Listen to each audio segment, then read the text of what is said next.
Ex-secretário de Saúde do Amazonas, Marcelo Campelo, acho que ele trouxe algo novo para a CPI?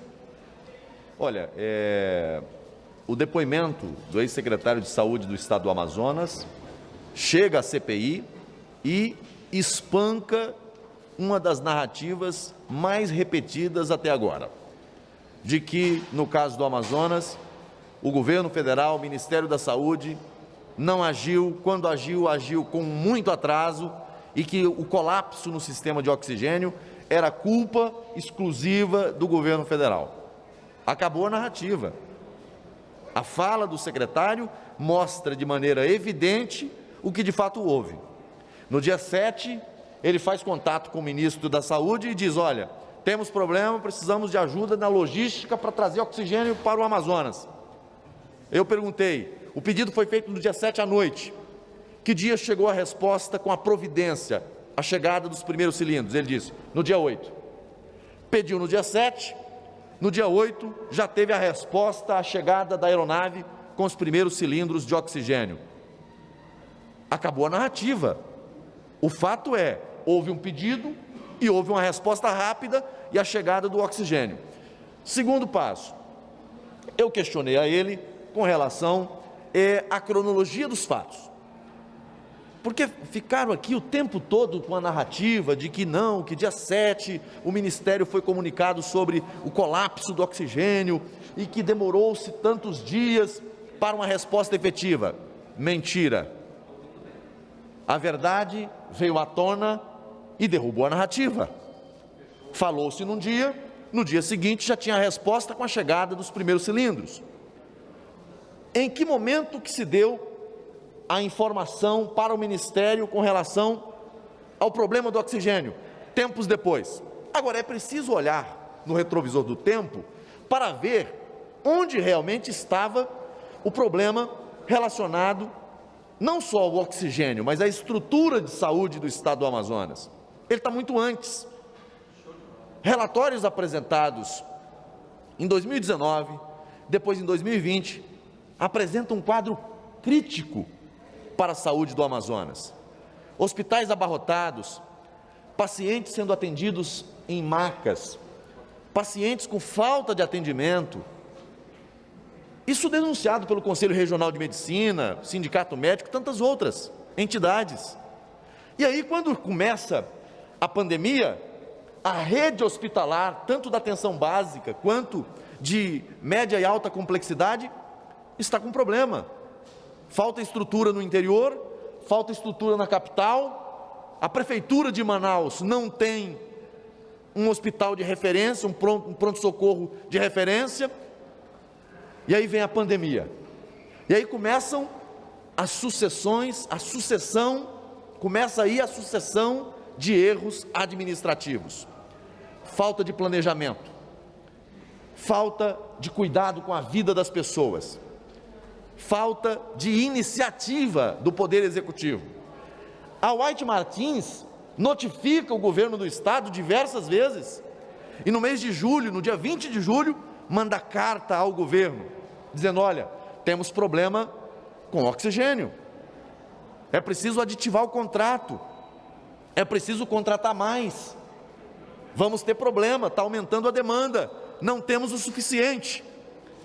O governo se omite, não aditiva naquele primeiro momento, só foi fazer o aditivo com relação à contratação de mais oxigênio com a White Martins no dia 23 de novembro, quando a situação estava ainda mais grave, e aí aditiva no limite permitido pela lei de licitações.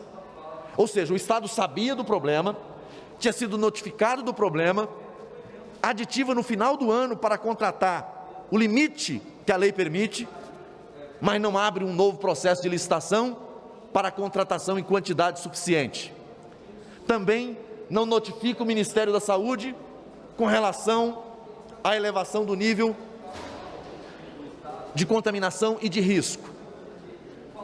Eles passam o tempo todo sem tomar nenhuma medida de planejamento.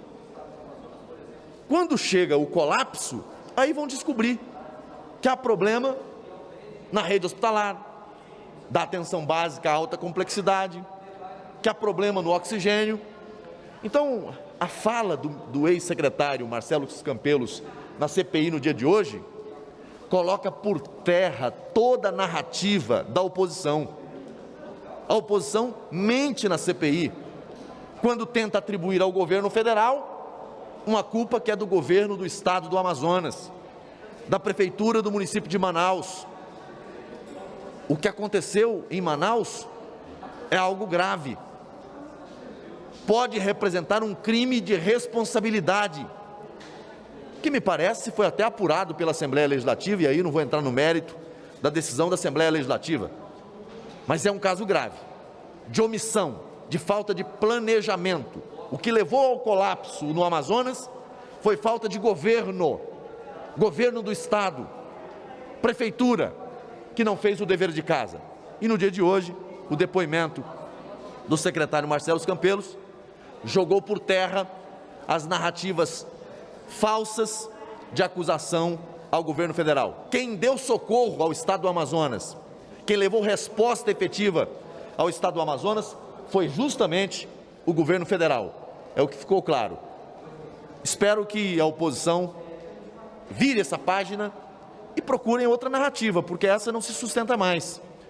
Mas nós ainda vamos insistir na convocação do ex-secretário executivo da pasta da saúde do Amazonas, porque tem perguntas sem respostas, contratos fraudulentos, pagamentos de empresas que não tinham contrato com a prefeitura, com o governo do estado, por indenizações, um expediente suspeitíssimo.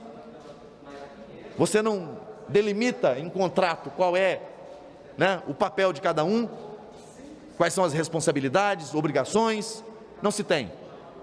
E essa prática vinha acontecendo antes do secretário Marcelo Campelos e continuou com ele na gestão dele.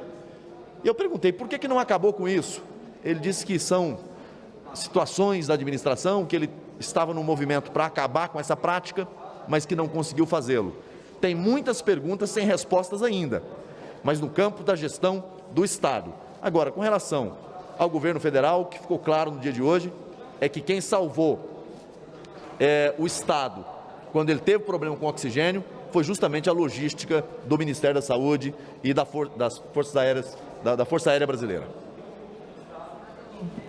Senador, amanhã está confirmada a presença do ex-governador Wilson Witzel. Ou o senhor acredita que ele vai conseguir esse habeas corpus que ele solicitou junto ao STF?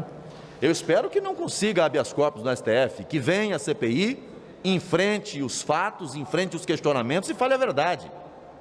É o primeiro governador afastado, processado e cassado no Brasil por corrupção com dinheiro da Covid-19. Escândalos que aconteceram no Rio de Janeiro. Agora, as investigações realmente chegaram aonde deveriam chegar? Ou ainda há fatos a serem apurados? Ainda há situações a serem reveladas? Eu acho que o depoimento do ex-governador Witzel é um depoimento importante e que pode lançar luz a outros fatos que de repente ainda estejam em curso. Então espero que ele venha à CPI na condição de convocado, de depoente, de testemunha, para trazer sua colaboração ao esclarecimento de fatos que são fatos graves, que aconteceram no estado do Rio de Janeiro, mas que cada dia que passa fica evidente que em muitos estados o dinheiro da Covid serviu a outros propósitos e não ao propósito de estruturar ou reestruturar a rede de atenção, tanto atenção primária como os hospitais de urgência e emergência, leitos de UTI, enfim, o que faltou lá na ponta, de repente, tenha custado a vida de muitos brasileiros ao longo dessa pandemia. Senador, ainda na quinta-feira, a gente tem o depoimento do auditor Alexandre Figueiras, do Tribunal de Contas da União. O que o senhor espera que ele traga para a CPI? E também de Carlos Wizard, que ainda não está confirmado. O senhor acredita que ele virá à CPI? Na conversa que tive com o presidente da CPI, ele me disse que o empresário Carlos Wizard não teria confirmado a vinda à CPI. Os advogados dele até fizeram contato com o presidente da CPI, mas não houve confirmação da vinda dele. Então, pela informação que eu tenho, ele não deve comparecer. Aí caberá ao presidente da CPI adotar as medidas que são cabíveis ou não. Eu acho que, no caso, é um julgamento meu, mas eu acho que é uma perda de tempo, né, querer trazer aqui um empresário como o Carlos Wizard para um depoimento numa CPI como essa, né? Não acrescenta absolutamente nada. É mais uma tentativa de sustentar narrativas que não é o objetivo central da CPI. Eu acho que a CPI tem que apurar fatos, buscar evidências, buscar provas, para ao final a gente ter um relatório que seja consistente. Não acho que a vinda desse empresário, que tem mais o que fazer, acrescente qualquer coisa relevante a essa CPI. Mas a maioria entendeu por aprovar o requerimento de convocação dele, né? Cabe agora ao presidente, né, tomar as medidas que achar adequadas para esse caso. Em relação ao servidor, ao auditor do TCU, né, esse, segundo o presidente nos disse, está confirmada a vinda dele, e é outro caso que não acho que seja o objeto central dessa CPI, né, porque buscar confirmar, né, uma narrativa ou buscar confirmar um parecer de alguém que atuou num órgão técnico, acho que é perda de foco, né? O Tribunal de Contas tem um papel relevante. No âmbito do próprio Tribunal de Contas, sei que já houve movimentações em relação a isso. Não acho que isso traga ou acrescente qualquer aspecto relevante do ponto de vista dos fatos, do ponto de vista das provas. É apenas para trazer alguém para sustentar uma narrativa que desde o começo tem sido o grande mote da CPI, né? A CPI das narrativas. Começou como CPI da cloroquina, CPI da carta, CPI do gabinete paralelo, passou por CPI da Copa América. Daqui a pouco vão achar outra narrativa para sustentar. Não acho que seja esse o foco. O foco tem que ser a busca dos fatos, a busca das evidências, né, da prática de ato que pode representar improbidade, de ato que pode representar crimes, né, tanto na esfera criminal ou o próprio crime de responsabilidade, né? Afora isso, é apenas jogar para fora narrativas que não levam a nada. Obrigado, senador. Obrigado, gente.